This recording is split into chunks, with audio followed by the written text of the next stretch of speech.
আমার নবী তাকান।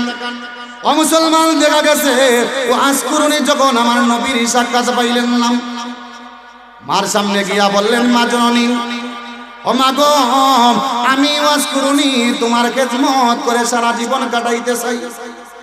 আমি নবীর সাক্ষাৎ পাইলাম না, আমি নবীর চেহারা আনোয়ারটা দেখতে পারলাম না। মাগো, শেষ জিন্দেগি ভর তুমি আমার জন্য দোয়া করো, বাকি জিন্দেগি আল্লাহর গোলামি করার পর তোমার সেবা যেন করতে পারি।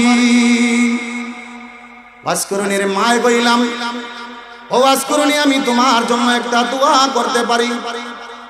ও মুসলমান, দেখা গেছে ওয়াজ করুনির মা, মার দোয়া যে তো কবুল হয় রে মুসলমান।